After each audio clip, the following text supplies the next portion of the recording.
There के साथ nothing but का प्रयोग कैसे करना है, आज उसी के बारे में सीखेंगे। तो सबसे पहले हम आप लोगों को कुछ क्वेश्चन आपके सामने में डाल देते हैं ताकि आपको समझ में आ जाए। तो रही बात यहाँ पर देयर के साथ नथिंग बट के प्रयोग करने की, तो वैसा सेंटेंस जिसके बीच में दो सब्जेक्ट हो और दोनों सब्जेक्ट ही से जुड़ा हो, तो हम ऐसे क्वेश्चन के साथ देयर के साथ साथ नथिंग बट का भी प्रयोग करेंगे। अब जैसे कि हम आप लोगों के सामने में क्वेश्चन डाल देते हैं, कभी कभी ऐसा कहने में आता है कि नदी में पानी ही पानी है, नदी में पानी ही पानी है। इसमें बेटा दो सब्जेक्ट है, ही के पहले भी पानी और ही के बाद भी पानी, दो सब्जेक्ट हो गया। हाँ, थोड़ा सा हम आपको एक बात और याद दिला देना चाहते हैं कि सब्जेक्ट बीच में होना ही बहुत बड़ा इंपॉर्टेंस नहीं रखता है। थोड़ा सावधानी ये बरतनी है आप लोगों को। सब्जेक्ट बीच में हो ठीक है, लेकिन उस सब्जेक्ट से किसी व्यक्ति का नाम नहीं पता चलना चाहिए और ना ही रिलेशन पता चलना चाहिए, यानी रिश्तेदारी नहीं पता चलना चाहिए। अब जैसे कि क्वेश्चन है कि नदी में पानी ही पानी है, पानी कहने से न किसी व्यक्ति का नाम पता चल रहा है, न रिलेशन पता चल रहा है। तो इससे संबंधित कुछ क्वेश्चन देख लेते हैं। इसके बावजूद भी अगर आप लोगों को कोई प्रॉब्लम अगर क्रिएट होता हो तो आप लोग डायरेक्ट बेटा खड़ा होकर हमसे सवाल कर सकते हैं। चलिए कुछ क्वेश्चन देख लेते हैं यहाँ पर हम इससे। जैसे कि यहाँ पर हम लिख चुके हैं, आप देख भी सकते हैं कि वैसा सेंटेंस जिसके बीच में दो सब्जेक्ट हो तथा दोनों सब्जेक्ट ही से जुड़ा हो, तो हम देयर के साथ क्या काम करेंगे, नथिंग बट का प्रयोग करेंगे। अब जैसे कि यहाँ पर एक नियम हम आपको पहले से लिख चुके हैं कि यदि वाक्य अंत में है या है लगे हो तो क्या करना है। अब जैसे कि एक चीज देख लेते हैं कि क्वेश्चन है यहाँ, बहुत ही पहले हम आपको इजी क्वेश्चन दे रहे हैं। क्वेश्चन है बेटा यहाँ की नदी में पानी, नदी में पानी ही पानी है, नदी में पानी ही पानी है। अब यहाँ पर मेरे विद्यार्थी जी का सवाल ही आ रहा है कि सर थोड़ा सा हम नहीं समझे, फिर से सर समझाया जाए। जैसे आप बोले ना कि सर बीच में दो सब्जेक्ट हो, तो सर इसमें दो सब्जेक्ट कौन कौन है ये? तो एक सब्जेक्ट मेरा ये पानी यहाँ पर हो गया और एक सब्जेक्ट मेरा ये हो गया, दो सब्जेक्ट हो गया। और दोनों सब्जेक्ट को जोड़ने का काम कौन कर रहा है? यही कर रहा है। फिर आपका सवाल ये है कि सर ठीक है, मैं मान लीजिए कि ये दोनों सब्जेक्ट है, लेकिन दोनों सब्जेक्ट हुआ तो कैसे हुआ? तो हम आपको कितनी मर्तबा सिखा चुके हैं कि बेटा जब भी सब्जेक्ट को जानना हो तो ये कौन शब्द का प्रयोग करेंगे। नदी में कौन है? तो पानी ही पानी है। सड़क पर जीप है, सड़क पर कौन है? तो जीप है। उसी तरह ये कौन के माध्यम से क्या करना, सब्जेक्ट पकड़ लेना है। अगर यहाँ पर इस क्वेश्चन में ये दो सब्जेक्ट अगर नहीं होता तो क्या काम करते? अगर ये दोनों सब्जेक्ट सेंटेंस के बीच में नहीं होता तो हम किसी भी कीमत पर ऐसे क्वेश्चन के साथ हम देयर के साथ नथिंग बट का हम प्रयोग नहीं करते। तो सबसे पहले यहाँ पर हम आपको ये समझा रहे थे कि करना क्या है, तो ये आपको समझ में आ गया होगा। हाँ, अब इसके बनाने का नियम सिस्टम थोड़ा सा हम आपको समझा देते हैं, थोड़ा सा आप गौर कर लीजिए। यहाँ पर तो इसका सिस्टम बेटा यहाँ पर ये है कि मेरा सब्जेक्ट मतलब चाहे वो सिंगुलर हो चाहे वो प्लूरल हो, चाहे वो सिंगुलर हो चाहे वो प्लूरल हो, सबके साथ करना क्या है कि हमको देयर, देयर के बाद क्या लिखेंगे आप यहाँ पर इज लिखेंगे, देयर इज, देयर इज के बाद क्या करना है बेटा यहाँ ये नथिंग, और ये नथिंग के बाद क्या लिखना है? ये बट लिखना है, देयर इज नथिंग बट। अब यहाँ पर एक क्वेश्चन देख लेते हैं। क्वेश्चन है यहाँ पर कि नदी में पानी, नदी में पानी ही पानी है, नदी में पानी ही पानी है। तो हम आपको पहले समझा चुके हैं सब्जेक्ट के बारे में कि मेरा एक सब्जेक्ट ये हो गया और मेरा एक सब्जेक्ट ये हो गया, दो सब्जेक्ट हो गया, दोनों के बीच में क्या यही दोनों को जोड़ने का काम कर रहा है। अगर ये दोनों सब्जेक्ट सेंटेंस के बीच में नहीं होता तो हम देयर के साथ नथिंग बट नहीं लगाते। तो चलिए इसको बनाते हैं, थोड़ा सा गौर करते हैं। आप बहुत इजी क्वेश्चन हम आपको पहले डाल दिए हैं। तो सिंगुलर हो चाहे प्लूरल हो, क्या लिखेंगे यहाँ पर बेटा हम देयर, THERE। देयर के बाद क्या लिखना है? इज लिखेंगे, देयर इज हो गया। उसके बाद ये नथिंग लिखेंगे, नथिंग लिखने के बाद बेटा क्या लिखेंगे? ये but, there is nothing but. अब यहाँ पर इसको भी थोड़ा सा हम एक पार्ट में डिवाइड कर लेते हैं। पहले हम बना लेते हैं कि पानी ही पानी है, पानी ही पानी है। तो सबसे पहले क्या किया यहाँ पर हम देयर इज नथिंग बट डाल दिए। अब यहाँ पर मुझे सबसे पहले इस तरफ चलना है, पानी पानी है तो उसका अंग्रेजी बेटा क्या लिखेंगे आप यहाँ पर वाटर लिखेंगे। लेकिन कहाँ पर पानी ही पानी है, तो नदी में पानी ही पानी है, तो यहाँ पर हम क्या लिखेंगे, यहाँ पर इन द लिखेंगे, इन द रिवर, RIVR लिखेंगे। चलिए गौर करेंगे आप यहाँ पर, साफ साफ आपको पूरा नजर आ रहा होगा RIVR, इन द रिवर, कोई दिक्कत नहीं। तो जहां तक मेरा ख्याल है कि आपको ये पूरी अच्छी तरह समझ में आ गया होगा। चलिए अगली क्वेश्चन पर थोड़ा सा हम गौर कर लेते हैं। अगली क्वेश्चन यहाँ पर कि तुम्हारे वर्ग में लड़के ही लड़के हैं, तुम्हारे वर्ग में लड़के ही लड़के हैं। चलिए इस क्वेश्चन को भी थोड़ा सा हम लोग ध्यान दे करके देख लेते हैं। यहाँ पर हम जैसे कि ये नहीं समझ में आएगा तो करना क्या है कि मेक इधर एक पार्ट कर देना है और फिर ये मेक इधर ये अलग पार्ट कर देना। ये आपका कितना पार्ट हो जाएगा, ये 2 पार्ट हो जाएगा। तो सबसे पहले मुझे इधर वाला पार्ट बनाना है। अब यहाँ पर यह क्या करना है, इसमें भी सिंगुलर हो चाहे प्लूरल हो, क्या करना है, देयर इज नथिंग बट लगाना है। चलिए यहाँ पर एक काम करते हैं, देयर लिखने के बाद इज, देयर इज लिखने के बाद यहाँ पर हम क्या लिखेंगे, नथिंग लिखेंगे। नथिंग लिखने के बाद ये क्या हो जाएगा बेटा, ये but, there is nothing but. अब यहाँ पर इस ये वाला भाग पहले बनाना है, तो लड़के हैं तो इसके अंग्रेजी क्या लिखेंगे, यहाँ पर ये बॉयज लिखेंगे। चलिए आपको यहाँ पर हम बॉयज डाल दिए, चलिए बॉयज हो गया। रही बात यहाँ पर तुम्हारे वर्ग में, तो यहाँ पर हम क्या लिखेंगे, इनके बाद योर लिखेंगे। योर लिखने के बाद ये आपका बेटा क्या आ जाएगा, ये क्लास आ जाएगा। There is nothing but boys in your class. कोई दिक्कत नहीं, बहुत अच्छी तरह समझ में आ रहा है। तो हाँ, अब थोड़ा सा यहाँ पर बहुत सारे विद्यार्थी जी जानते हैं क्या काम करेंगे। अगर यहाँ पर लड़के समझ करके वहां पर क्या काम करते, इज को हटा देते और यहाँ पर आर को डाल देते, तो ये बनाना क्या होता, ये सरासर गलत हो जाता। तो आप यहाँ पर ऐसी गलती ना करेंगे।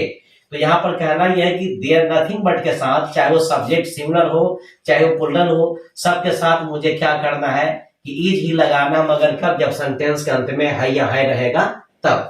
चलिए एक क्वेश्चन थोड़ा सा हम और देख लेते हैं। अगली क्वेश्चन है यहाँ पर कि उसके जीवन में दुख, उसके जीवन में दुख ही दुख है। चलिए इस क्वेश्चन को भी थोड़ा सा हम लोग देख लेते हैं। उसके जीवन में दुख ही दुख है।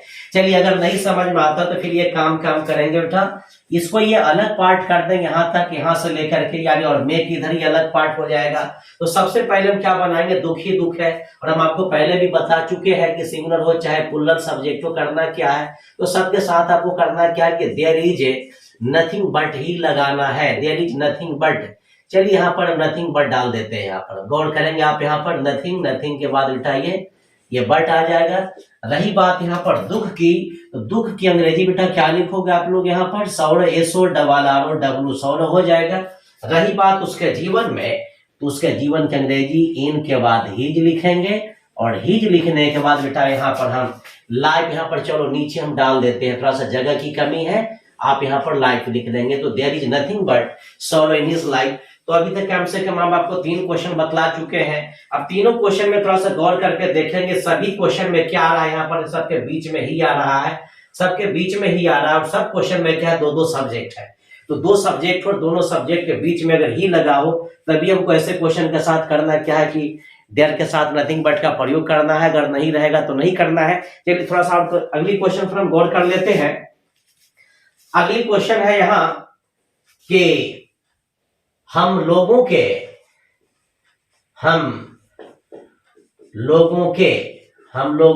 जीवन में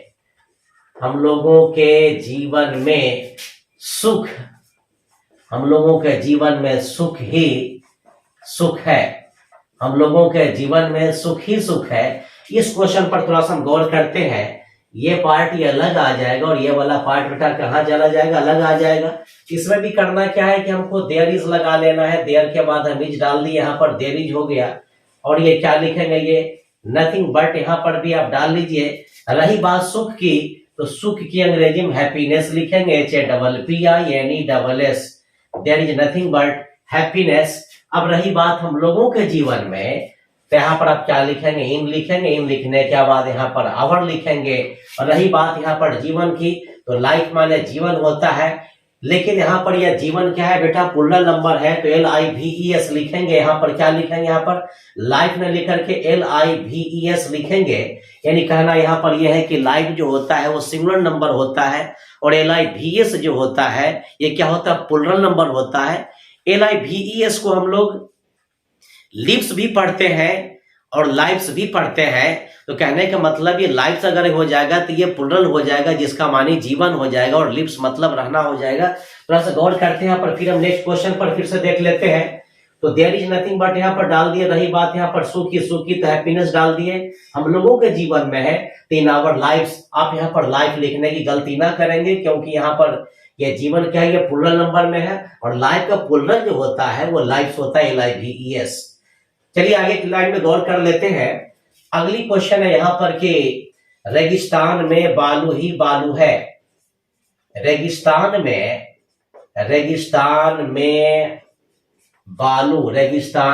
बालू ही बालू है। ये भी बहुत बढ़िया क्वेश्चन है। आप लोगों से कई मरतबा कई लोग पूछ भी चुके हैं, लेकिन आप लोग मिस कर गए थे बनाने में। रेगिस्तान में बालू ही बालू है। चलिए यहाँ पर हम देख लेते हैं, रेगिस्तान में बालू ही बालू है। नहीं समझ में आ रहा तो फिर आप यहाँ पर इसको ऐसे डिवाइड कर दो, फिर यहाँ पर ऐसे डिवाइड कर दो।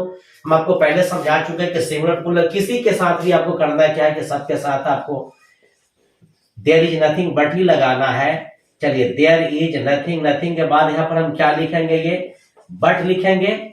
अब रही बात यहाँ पर बालू की, तो बालू के अंग्रेजी क्या लिखेंगे बेटा, आप यहाँ पर सैंड लिखेंगे, SAND। रही बात रेगिस्तान में, तो इन द लिखने के बाद यहाँ पर हम क्या लिखेंगे, डिजर्ट लिखेंगे, DESERT। There is nothing but desert in the sand लिखेंगे। चलिए अगली क्वेश्चन हम थोड़ा सा गौर कर लेते हैं। आपकी अगली क्वेश्चन है कि हमारे देश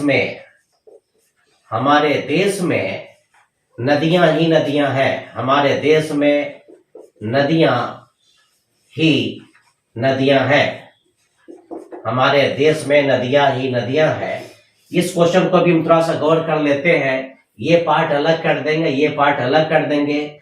अब यहाँ पर नदियां हैं तो क्या लिखेंगे यहाँ पर हम, इसके साथ में हम क्या लिखेंगे, देयर इज लिखेंगे। अब यहाँ पर किसी विद्यार्थी जी का फिर एक सवाल ही आ रहा है कि सर यहाँ पर नदियां बहुवचन में ही सर क्यों लगेगा। तो बेटा यहाँ पर देयर के बाद ही जो लगा रहे हैं वो नथिंग बट के कारण लगा रहे हैं। अगर यहाँ पर सिर्फ रहता ये कि हमारे देश में नदियां हैं तो there are rivers in our country, में ऐसी परिस्थिति में ऐसा कर सकते थे, लेकिन मुझे यहाँ पर ही जो लगाना पड़ रहा है वो नथिंग बट के कारण ही लगाना पड़ रहा है। तो नथिंग बट जहां भी रहेगा तो आपको क्या करना है कि सिंगुलर वर्ब भी लगाना है। यहाँ पर इज ही लिखना है, आर नहीं लिखना। देयर इज नथिंग बट हो गया यहाँ पर, देयर इज नथिंग बट। रही बात यहाँ पर नदिया की, तो क्या लिखेंगे बेटा आप यहाँ पर रिवर्स लिखेंगे। अब ये वाला पार्ट बच गया हमारे देश में, तो इन लिखेंगे, इनके बाद हम क्या लिखेंगे, आवर लिखेंगे। आवर के बाद क्या लिखेंगे, COUNTRY। There is nothing but rivers in our country. आगे के लाइन में देखते हैं, यहाँ पर हम अगली क्वेश्चन थोड़ा सा गौर कर लेते हैं कि हर जगह पानी ही पानी है। हर जगह पानी ही पानी है। ये भी बहुत ही बढ़िया क्वेश्चन है। आप जो है कभी कभी आप वर्षा ऋतु में ऐसा देखने को मिलता होगा आप लोगों को। तो यहाँ पर भी डिवाइड कर लेते हैं, पहले पानी ही पानी है। कहाँ है भाई, तो हर जगह है। तो सबसे पहले हम इस पार्ट को बनाने की कोशिश करेंगे। हम यहाँ पर तो पानी ही पानी बेटा, यहाँ पर हम क्या काम करेंगे, यहाँ हम लिखेंगे देयर इज लिखने के बाद यहाँ पर हम डालेंगे nothing but, there is nothing but. रही बात यहाँ पर पानी की, तो पानी के अंग्रेजी बेटा क्या लिखेंगे, यहाँ पर हम वाटर लिखेंगे। चलिए यहाँ पर हम वाटर डाल दिए। यहाँ पर हर जगह, तो हर जगह के अंग्रेजी क्या लिखेंगे, यहाँ पर हम EVERY एवरी लिखने के बाद WHERE। There is nothing but water everywhere. अब यहाँ पर देयर इज नथिंग बट हो गया। रही बात यहाँ पर पानी की, तो यहाँ पर क्या लिखेंगे बेटा, पानी लिखेंगे, पानी के अंग्रेजी वाटर लिखेंगे। उसके बाद रही यहाँ पर हर जगह, तो हर जगह के अंग्रेजी एवरीवेयर लिखेंगे। तो जहां तक मेरा ख्याल है कि आप लोगों को ये समझ में आ गया होगा। एक क्वेश्चन थोड़ा सा और छोटा सा हम आपको डाल देते हैं, क्योंकि एक विद्यार्थी जी का सवाल आ रहा है कि सर ये वाला क्वेश्चन थोड़ा सा बना के बताइए। उनका सवाल ये है कि सड़क पर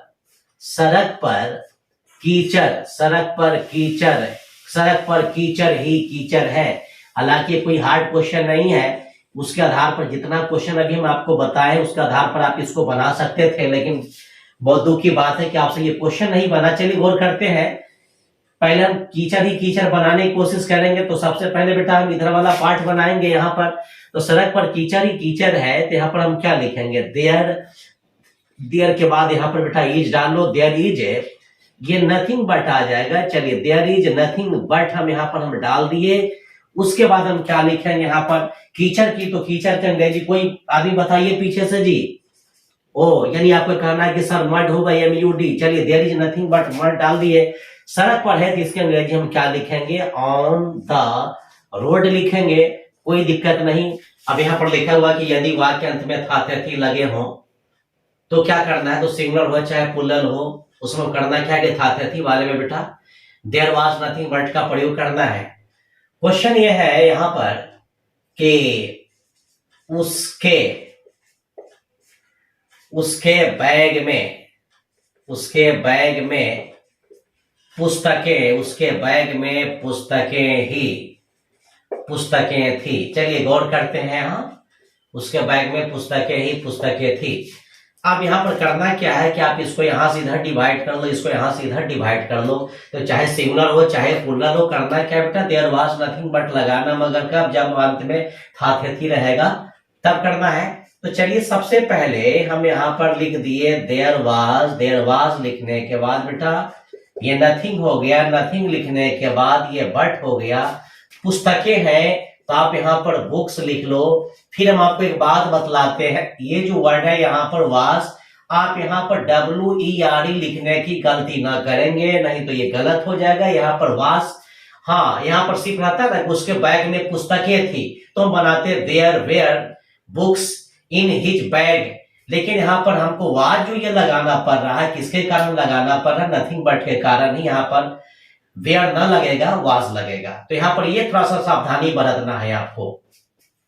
उसके बैग में है तो चलिए यहाँ पर लिख देते हैं इन लिखने के बाद हिज लिखने के बाद बैग, इन हिज बैग। तो ये आपका सेंटेंस कंप्लीट हो गया। अगली क्वेश्चन थोड़ा सा हम देख लेते हैं कि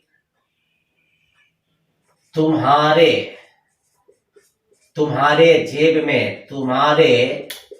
जेब में रुपया, तुम्हारे जेब में रुपया था, तुम्हारे जेब में रुपया था। इस क्वेश्चन को गौर कर लेते हैं। इसको यहां से इधर डिवाइड कर लेते हैं, इसको बेटा इधर डिवाइड कर लेते हैं। तो सिंगुलर हो चाहे प्लूरल हो, सबके साथ क्या लगाना, देयर वाज नथिंग बट लगाना है। तो यहाँ पर हम क्या लिखेंगे, देयर THERE, देयर लिखने के बाद क्या लिखेंगे, वहां पर हम वाज लिखेंगे। उसके बाद हम क्या लिखेंगे, ये बेटा नथिंग NOTHING। हाँ कोई प्रॉब्लम हो तो आप लोग जरूर सवाल करें, शर्माने की कोई बात नहीं, कोई डांट डपट की बात नहीं। देयर वाज नथिंग बट, अब यहाँ पर मैं आपको बोला कि सबसे पहले तो देयर वाज नथिंग बट लिख करके आप साइड हो जाओ।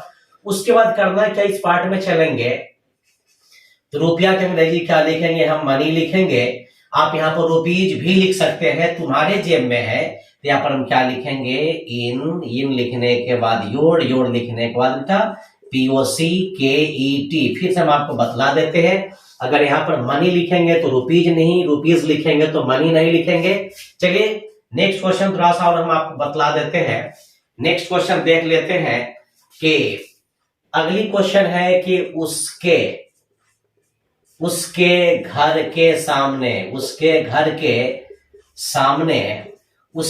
के सामने जंगल, पढ़ लेंगे आप लोग यहाँ पर। चलिए हम साफ साफ लिख देते हैं, जंगल था, उसके घर के सामने जंगल ही जंगल था। तो बेटा इसको पहले डिवाइड करो। आप यहाँ पर ये पार्ट ये अलग हो जाएगा, ये पार्ट अलग, ये पार्ट अलग हो जाएगा। यानी सबसे पहले तो मेरा ये फर्स्ट पार्ट ये बनेगा, लेकिन इसको बनाने के पहले चाहे इसको टच करने के पहले सबसे पहले हम लोग यहाँ पर क्या काम करेंगे, देयर वाज लिखेंगे। देयर वाज लिखने के बाद आप यहाँ पर ये नथिंग लिखेंगे, नथिंग के बाद ये बट लिखेंगे।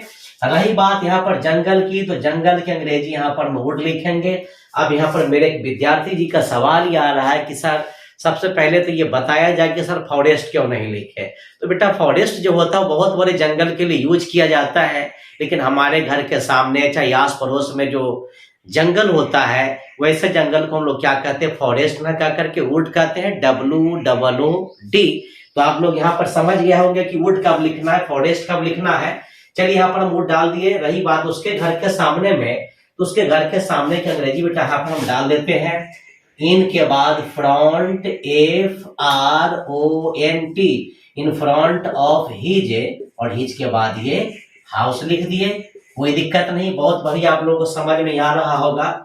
और ये आप लोग ये देख रहे हो कि जितना भी अभी हम आपको इसके पहले पॉइंट नंबर 1 में और पॉइंट नंबर ये 2 में जितना भी क्वेश्चन पढ़ा है, सब में 2-2 सब्जेक्ट आ रहा है। और सबका सब्जेक्ट कहां पर आ रहा है बेटा, ये बीच में आ रहा है, देख रहे हैं, सब सब्जेक्ट के बीच में जो नहीं आ रहा है। और ये 2 सब्जेक्ट दोनों के बीच में ही, 2 सब्जेक्ट दोनों के बीच में ही।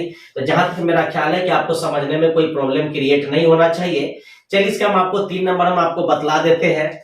उसके बाद जहां तक मेरा ख्याल है कि आप इसी अंदाज पर क्या काम करेंगे, सभी क्वेश्चन को प्रूव कर लेंगे। चलिए 3 नंबर हम आपको नियम भी यहाँ पर डाल देते हैं, डायरेक्ट यहाँ पर गौर कर लीजिए। यहाँ पर आपका नियम नंबर 3 यहाँ पर यह है कि यदि वाक्य के अंत में, यदि वाक्य के अंत में होगा, होगी, होगा, होगी, होंगे, लगे हो, तो यदि वाक्य अंत में होगा, होगी, होंगे, लगे हो, तो इसमें सिंगुलर हो बेटा, सिंगुलर नंबर हो चाहे पुलर नंबर हो, सबके साथ करना क्या है आपको, ये देयर लिखना है। देयर लिखने के बाद विल बी आप लोग लिख लीजिएगा, देयर विल बी। उसके बाद ये नथिंग, NOTHING, नथिंग लिखने के बाद चलो हम बट को नीचे डाल देते हैं, कोई दिक्कत नहीं। अब यहाँ पर करना क्या है कि नथिंग बट लिखेंगे यहाँ पर हम। अब एक क्वेश्चन डाल लेते हैं। क्वेश्चन है यहाँ पर कि कुआं, कुआं में पानी ही पानी होगा, कुआं में पानी ही पानी होगा। इस क्वेश्चन को हम गौर कर लेते हैं। इसको भी यहां सब, इसको इधर डिवाइड कर दे, इसको बेटा अलग डिवाइड कर देते हैं। तो सिंगुलर हो चाहे पुलर हो, सबके साथ क्या करना है हमको, देयर इज नथिंग बट ही लगाना है। तो चलो यहाँ पर हम एक काम किए, सॉरी, देयर विल बी लिखना है हमको यहाँ पर, there will be. There will be लिखने के बाद बेटा यहाँ पर हम क्या लिखेंगे, nothing but, there will be nothing but हो गया यहाँ पर। रही बात यहाँ पर कुआं में, तो इन द लिखने के बाद आप यहाँ पर क्या लिखेंगे, चलिए हम सटा करके लिख देते हैं इन the well, WELL, in the well, कोई दिक्कत नहीं। वेल मतलब कुआं, पानी ही पानी होगा तो क्या लिखेंगे, there will be nothing but, sorry एक चीज फिर मिस करके यहाँ पर, चलिए यहाँ पर हम पानी की अंग्रेजी बेटा यहाँ पर हम वाटर डाल देते हैं, there will be nothing but water. कुआं में यहाँ पर क्या लिखेंगे इसकी अंग्रेजी हम, इन द वेल लिखेंगे, WELL। फिर से देख लेते हैं, यदि वाक्यांश में होगा, होगी, होंगे, लगे हो, तो सिंगुलर हो चाहे पुलर हो, क्या लिखना है, there will be nothing but. चलिए हम there will be nothing but यहाँ पर डाल दिए। अब ये वाला पार्ट हमको पहले बनाना है, तो यहाँ पर यह पानी की अंग्रेजी क्या लिखेंगे, वाटर लिखेंगे। रही बात यहाँ पर कुआं में, तो क्या लिखेंगे, इन द वेल लिखेंगे। अब यहाँ पर मेरे विद्यार्थी जी एक सवाल ये पैदा हो रहा है कि सर ये वाला पार्ट को सबसे पहले क्यों बनाया जा रहा है, तो बेटा वो वाला पार्ट आपका क्या है, सब्जेक्ट है, सब्जेक्ट का यूज पहले किया जाता है। तो यहाँ पर हम there will be nothing but लिख दिए, पानी की अंग्रेजी वाटर हो गया। रही बात यहाँ पर कुआं में, तो इन द वेल हो गया, कोई दिक्कत नहीं। एक क्वेश्चन देख लेते हैं कि उस अस्पताल में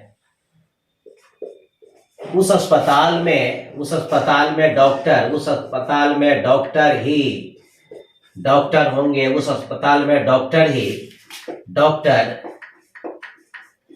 होंगे। इसको भी यहां से हम ये अलग डिवाइड कर देते, ये वाला पार्ट बेटा अलग हो जाएगा। तो यहाँ पर हम डॉक्टर ही डॉक्टर होंगे, अगर सेंटेंस में होगा, होगी, होंगे, लगे हो, तो फिर देयर इज नहीं लगाना है, देयर वाज भी नहीं लगाना है, डायरेक्ट क्या करना है भाई, देयर लिखने के बाद ये विल बी लिखेंगे। चलो यहाँ पर हम देयर विल बी डाल दिए। उसके बाद यहाँ पर रही बात यहाँ पर डॉक्टर की, तो क्या, सॉरी नथिंग बट लगाना मिस कर गए। चलिए गौर करते हैं, यहाँ पर हम ये नथिंग बट लिखेंगे, there will be nothing but. Nothing but लिखने के बाद यहाँ पर DOCTORS डॉक्टर्स लिखेंगे। लेकिन कहा तो अस्पताल की बात हो रही है, तो इन दैट HOSPITAL, फिर से गौर कर लीजिए, HOSPITAL। तो जहां तक मेरा ख्याल है कि आप लोगों को बनाने में कोई प्रॉब्लम क्रिएट नहीं होना चाहिए। चलिए क्वेश्चन थोड़ा सा हम आपको बतला देते हैं कि पार्क में कुर्सियां ही पार्क में कुर्सियां हैं, कुर्सियां होगी। अब यहाँ पर एक काम करते हैं, ये वाला पार्ट बेटा अलग कर लो, ये वाला पार्ट अलग कर लो, तो होगी अंत में लगा हुआ, तो क्या लिखेंगे आप यहाँ पर, ये देयर लिखने के बाद will be, there will be, और ये क्या आ जाएगा, ये नथिंग, नथिंग के बाद क्या लिखेंगे आप लोग यहाँ पर, ये बट लिख लीजिए। रही बात यहाँ पर कुर्सियां की, तो बेटा यहाँ पर हम चेयर्स डाल देते हैं, CHEIRS, चेयर्स लिखने के बाद रही बात पार्क में, तो in the park, PARK, park मतलब उद्यान। चलिए, तो जहां तक मेरा ख्याल है कि आप लोग इतना में समझने में कोई प्रॉब्लम क्रिएट नहीं होना चाहिए। अगर इसी टाइप का अगर कोई क्वेश्चन अगर आता है, तो जहां तक मेरा ख्याल है कि आप लोग उसे अच्छी तरह बना लेंगे। अगर इसके बाद अगर कोई प्रॉब्लम अगर क्रिएट होता है, तो आप मेरे कमेंट बॉक्स में मैसेज करना ना भूलें।